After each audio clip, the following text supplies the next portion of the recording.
के लिए सिर्फ परीक्षाओं చెప్పండి కాంగ్రెస్ పార్టీకి సిద్ధాంతాలు ఏంది అసలు దీని వెనకాల ఎవరు ఉన్నారు అసలు దేశంలో అనేక పార్టీలు ఉన్నాయి కదా కాంగ్రెస్ పార్టీకి ఇంతగానో యువత సపోర్ట్ ఎందుకు ఫస్ట్ ఆఫ్ ఆల్ నేను కాంగ్రెస్ జనతా పార్టీ మెంబర్ కాదండి నేను ఇక్కడ ఒక పార్టిసిపెంట్ గా ఒక స్టూడెంట్ గా వచ్చాను నేను నమ్మేది ఏంటంటే ఇప్పటి వరకు వాళ్ళు ఏం చెప్పిన దాన్ని బట్టి వాళ్ళ డిమాండ్ ఎడ్యుకేషన్ మినిస్టర్ రిజైన్ చేయాలి అని దాంతో పాటుగా ఇప్పటి వరకు అయితే వాళ్ళ వెనక ఎటువంటి పార్టీ లింక్స్ అవైతే రాలేదు వాళ్ళు మేము ఒక ఇండిపెండెంట్ మూవ్మెంట్ అని చెప్తున్నారు అందుకే మేము కూడా దీంట్లో భాగమై ఉన్నాము మేము కూడా వచ్చాము ఎందుకంటే కామన్ స్టూడెంట్స్ ప్రాబ్లమ్స్ ఇవాళ మనము సైడ్ లైన్ చేయలేకపోతున్నాం మనం పక్కన పెట్టలేకపోతున్నాం ప్రతి విద్యార్థికి ఇవాళ నార్మల్ మంచి చదువు దక్కాలి అంటే ఎన్నో హర్డిల్స్ క్రాస్ చేయాల్సి వస్తుంది మనకి చెప్తారు అది మీరు లేజీగా ఉన్నారు లేదా మీరు తెలివిగా లేరు మీరు కష్టపడట్లేదు ఈ కథలన్నీ మనకు చెప్తారు ఒక్కొక్క స్టూడెంట్ కి కానీ లక్షలాది మంది స్టూడెంట్స్ ఇదే ఎదుర్కొంటున్నారు అంటే ప్రాబ్లం మాలో కాదు ప్రాబ్లం సిస్టమ్ లో ఉంది ఏ సిస్టమ్ లో అయితే 10 ఏళ్లలో 147 పేపర్ లీక్స్ అవుతాయి పేపర్ ఫ్రాడ్స్ అవుతాయి తెలిసినవి బయటకు వచ్చినవి ఆ సిస్టమ్ లో అది స్టూడెంట్స్ ప్రాబ్లం ఎక్కడైతే 87 ఎగ్జామ్స్ లో ఫ్రాడ్స్ అవుతాయి 10 ఏళ్లలో అక్కడ అది ప్రాబ్లం స్టూడెంట్స్ ఆ 10 కోట్ల స్టూడెంట్స్ ఎవరైతే 10 ఏళ్లుగా ఎఫెక్ట్ అవుతున్నారో మా తప్పు కాదు అది ప్రభుత్వం తప్పు ఈ ప్రభుత్వంలో కూర్చున్న మంత్రులు తప్పు ఈ ప్రభుత్వం ఏ రకంగా ఇవాళ విద్యని ప్రజల హక్కుగా ప్రభుత్వం బాధ్యతగా నమ్మట్లేదు అది అదానీలకి అంబానీలకి చిన్న చితక బిజినెస్ మ్యాన్లకి కూడా ఒక బిజినెస్ వెంచర్ గా తయారైంది లాభాలు లాక్కోవడానికి ఒక సాధనంగా మారింది వీళ్ళ చేతుల్లో విద్య అన్నది దాన్ని మేము వ్యతిరేకిస్తున్నాము విద్య కమర్షియలైజేషన్ వ్యతిరేకిస్తాము విద్య క్వాలిటీని ఎట్లా తగ్గిస్తున్నారు దాంట్లో ఎన్ని అన్సైంటిఫిక్ ఐడియాస్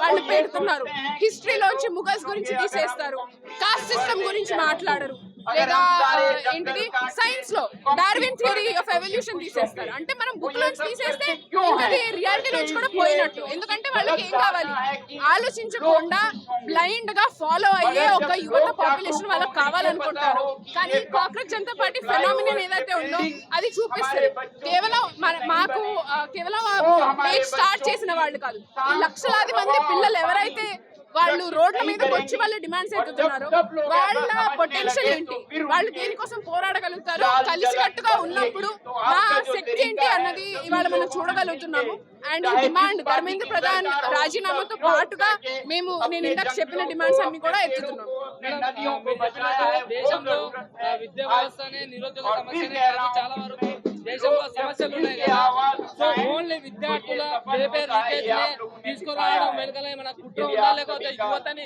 రెచ్చగొట్టే వ్యవహారాలు ఏమైనా కాంగ్రెస్ పార్టీ చేస్తుందా సిజెపి ఎవరైనా రెచ్చగొడుతున్నారని అడుగుతున్నారా అది మీరు చూడండి ఇప్పుడు ఇది 4వ ప్రొటెస్ట్ కదా ఢిల్లీలో పూణేలో లక్నోలో జరిగి మళ్ళీ ఇప్పుడు ఇక్కడ జరుగుతుంది ఇప్పటి వరకు మీరు మీడియాలో కానీ ప్రభుత్వంలో కూర్చున్న వాళ్ళు కానీ రెచ్చగొట్టడం అంటున్నారు రెచ్చగొట్టే స్టూడెంట్స్ ఏమంటున్నారు పేపర్లో లీక్ చేయకండి పేపర్ లీకులు అయ్యి ఏ మంత్రి కింద అయినాయో ఆయన రాజీనామా చేయాలి దీనికి ఎవరైనా రెచ్చగొట్టడం అవసరమా మీరు ఎవరైనా రెచ్చగొడుతున్నారంటే ఈ వ్యవస్థ రెచ్చగొడుతుంది కదా ఈ ప్రభుత్వం రెచ్చగొడుతుంది 22 లక్షల మంది పిల్లలు సంవత్సరం పాటు కష్టపడి చదివి ఎన్ని లక్షలు పెట్టుకుంటారో లక్షలు పెట్టలేని పిల్లలు ఇంకా ఎంత కష్టపడి చదివి ఉంటారు వాళ్ళందరి భవిష్యత్తు మీరు ఒక్క రోజులో ఒక్క పేపర్ లీక్ తోటి ఇట్లా చేసినప్పుడు ఇంకేం రెచ్చగొట్టడం అవసరం అండి అంటే మీరు అనుకునేది ఏంటంటే బయట నుంచి ఎవరన్నా వచ్చి రెచ్చగొడితేనే ప్రజలకి విద్యార్థులకి వాళ్ళ హక్కుల గురించి ఏదన్నా అవగాహన ఉంటది అని మన హక్కుల గురించి అవగాహన అన్యాయంకి వ్యతిరేకంగా పోరాటం అనేది ఒక హ్యూమన్ టెండెన్సీ హిస్టరీలో ఎప్పుడైనా కూడా ఎక్కడ అన్యాయం జరిగినా కూడా దానికి వ్యతిరేకంగా గలవెత్తారు ఎక్కడ అణచివేత జరిగినా కూడా దానికి వ్యతిరేకంగా సామాన్య ప్రజలు సామాన్య యువత గలవెత్తారు సో ఇవాళ కూడా అదే జరుగుతుంది ఎవరైతే రెచ్చగొడుతున్నారు దీని వెనక ఏదో బ్యాకింగ్ ఉంది ఈ వాళ్ళు అంటారు కూడా యాంటీ నేషనల్ అంటారు పాకిస్తాన్ అంటారు ఇష్టం వచ్చిందంటారు పాకిస్తాన్ వాళ్ళు వచ్చి చెప్పవసరం లేదు మనకి పేపర్ లీకులు జరుగుతున్నాయి వీటిని వ్యతిరేకించండి అని అది మనం మా నాకు ఆ మాత్రం తెలివి ఉంది. సో అది చెప్పేదంతా ఒక ప్రాపగెండా. ఎందుకంటే వాళ్ళు భయపడుతున్నారు కదా. ఇప్పటి వరకు వాళ్ళు అనుకునేది ఏంటి, మేము ఇష్టం వచ్చినట్టు చేస్తాం, మేము ఇష్టం వచ్చినట్టు వేలేస్తాం, వీళ్ళు ఎవరు కలవెత్తరు, ఎత్తిన వాళ్ళని జైళ్ళలో పడేస్తాము, ఎత్తిన వాళ్ళని పాకిస్తానీ అని ఇదని అదని ఏదో ఒక లేబుల్ పెట్టేద్దాము, అందరు నోరు మూసుకుని ఉంటారు అనుకుంటారు. కానీ అది ఎన్నో రోజులు జరగదు. కొంచెం వాళ్ళు అంటే వాళ్ళ హిస్టరీ బుక్లో చాలా పేజెస్ మిస్సింగ్ ఉన్నాయి, కానీ కొంచెం హిస్టరీ వెనక్కి తిప్పి చూస్తే వాళ్ళకి తెలుస్తుంది. ఎక్కడైతే ఇట్లాంటి పాలక వర్గం ఉందో, ఎక్కడైతే ఇట్లా నిరంకుశంగా ప్రజలకు వ్యతిరేకంగా యువతకి వ్యతిరేకంగా పాలించారో, ప్రతి చోట ప్రజలు వాళ్ళ హక్కులను అర్థం చేసుకొని ఒక ఉద్యమాన్ని నిలబెట్టి వాళ్ళ హక్కుల కోసం పోరాడారు, ఆ సమాజాన్ని మార్చారు.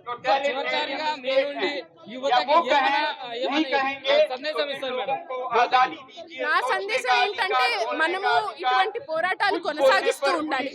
కేవలం కొన్ని డిమాండ్స్ కి, కొంత సెక్షన్ కి పరిమితం అవ్వకూడదు. ఇప్పుడు ఈ ఎంట్రన్స్ ఎగ్జామ్ లో బాధితులైన పిల్లలు ఈ సమాజంలో మనం చూసుకుంటే ఒక చిన్న సెక్షనే కదా. ఎంట్రన్స్ ఎగ్జామ్ల వరకు రాగలిగే స్తోమత ఉన్నది ఇవాళ చాలా తక్కువ కుటుంబాలకి. భారతదేశంలో చాలా మంది జిల్లా పరిషత్ స్కూల్లో అడుగు పెట్టడం వరకే కుదరట్లేదు. సో మనం విద్యా వ్యవస్థ కోసం, ఒక మెరుగైన విద్యా వ్యవస్థ కోసం పోరాడాలి. అప్పుడే పేపర్ లీకులు ఆగుతాయి. ఆ పేపర్ లీకులు ఆగడంతో పాటు ఎప్పుడైతే విద్య యొక్క ప్రైవేటీకరణ ఆగుతుందో, విద్య యొక్క కమ్యూనలైజేషన్ ఆగుతుందో, ఒక rational equal free education system అందరికీ దక్కినప్పుడు, ఈ దేశంలో ఉన్న ప్రతి పిల్లాడు సరైన నాణ్యమైన విద్యని అందించుకున్నప్పుడే మన ప్రాబ్లమ్స్ కూడా సాల్వ్ అవుతాయి, పేపర్ లీక్ వంటి ప్రాబ్లమ్స్ కూడా సాల్వ్ అవుతాయి అన్న అండర్స్టాండింగ్ తోటి మనం ప్రొసీడ్ అవ్వాలి. సిస్టమిక్ ఇష్యూగా చూడాలి. కేవలం ఒకరో ఇద్దరు రాజీనామాతోటి అయిపోయే విషయం కాదు. సో ఇటువంటి డిమాండ్స్ మనం ముందుకు తీసుకెళ్లాలి అని నా అపీల్. ఇటువంటి మూవ్మెంట్ లో మీరు కూడా పాల్గొనాలి అని నా అపీల్. మేము దిశాను ఒక ఇండిపెండెంట్ స్టూడెంట్ ఆర్గనైజేషన్ అన్నమాట. మేము దేశంలో పలు చోట్ల, హైదరాబాద్ లో కూడా భగత్ సింగ్ జన్ అధికార్ యాత్ర అని మేము నడుపుతున్నాం. ప్రజల హక్కులు ఇవాళ ఏంటి, దాంట్లో యువత విద్యార్థి హక్కులు కూడా ఎత్తుతున్నాం అన్నమాట. ఆ హక్కుల కోసం మనం పోరాడాలి. కేవలం కొంతమంది కాదు, చాలా ప్రజల మధ్యలోకి వెళ్ళి మనం పోరాడాలి అని మేము నమ్ముతున్నాము. సో ఈ ఉద్యమంలో కూడా అందరూ పాల్గొనాలి అని. ఇంకోటి, తెలంగాణ రాష్ట్రంలో దాదాపు 23,000 స్కూల్స్ మూయడానికి సిద్ధంగా ఉంది గవర్నమెంట్. దీన్ని ఏ విధంగా చూడొచ్చు మేడం? దీన్ని కూడా మీరు అడిగింది క్లారిఫై చేస్తారు అనమాట. ఇది ఎవరో ఒకళ్ళో ఇద్దరు, ఒక పార్టీ విషయం కూడా కాదు, సిస్టమ్ ప్రాబ్లం అని. ఒక పార్టీ బీజేపీ వాళ్ళ సెంటర్ లో కూర్చుని ఎక్కడ కూర్చున్నా కూడా దీన్ని అత్యంత మెరుగైన విధానంలో చేస్తుంది. ఏంటది? విద్యని ప్రైవేటీకరణ చేయటం, విద్యా వ్యవస్థను నాశనం చేయడం. కానీ కాంగ్రెస్ కానీ బీఆర్ఎస్ కానీ కూడా చేసేది అదే పని కదా. ఇప్పుడు గత కొన్నేళ్ల క్రితం ఏం జరిగింది, ఈ దేశంలో మన రాష్ట్రంలో ఉన్న రిక్రూట్మెంట్ ఆస్పిరెంట్స్ అందరూ కేసీఆర్ ప్రభుత్వంలో మనకి క్యాలెండర్ సరిగ్గా రావట్లేదు, లీకులు జరుగుతున్నాయి, ఇది అది అవుతుందని కాంగ్రెస్ కి ఓటేశారు. కానీ కాంగ్రెస్ ప్రభుత్వం వచ్చిన తర్వాత రేవంత్ రెడ్డి ఏం చేస్తున్నారు? జాబ్ క్యాలెండర్ తోటి ఇంకా ప్రాబ్లం. పోలీస్ రిక్రూట్మెంట్ ఇప్పుడు కూడా డిమాండ్ చేస్తున్నాం కదా, 5,000 నుంచి 20,000 చెయ్యాలి అని. అవి కూడా జరగట్లేదు. మీరు అన్నట్టుగా ప్రభుత్వ స్కూల్స్ మూసేస్తున్నారు. ప్రతి మరుసటి రోజు మనకు వినబడేది ఏంటి, ఏదో ఒక గవర్నమెంట్ హాస్టల్లో, వెల్ఫేర్ హాస్టల్లో పిల్లలకి ఫుడ్ పాయిజనింగ్ జరుగుతుంది. ఇంత దారుణమైన వ్యవస్థ. ఎందుకంటే ప్రైవేట్ చేతుల్లోకి అమ్మడానికి, ప్రైవేట్ స్కూల్స్ లోకి ఎంతమంది వెళ్ళగలిగితే అంతమందిని తొయ్యడానికి మీరు ఫస్ట్ ఆ పబ్లిక్ సిస్టమ్ ని డిస్మాంటిల్ చేయాలి. దాని క్వాలిటీ తగ్గిస్తే ఎవరికైతే కొంచెమన్నా స్ట్రగుల్ చేసి అప్పు చేసి పంపించగలుగుతారో మెరుగైన చోటకి, ప్రైవేట్ చోటకి, అడు పంపిస్తారు. సో దేశం మొత్తంలో జరుగుతున్నది, వాళ్ళ తెలంగాణలో కూడా జరుగుతుంది. అందుకే వ్యవస్థ మారాలి అని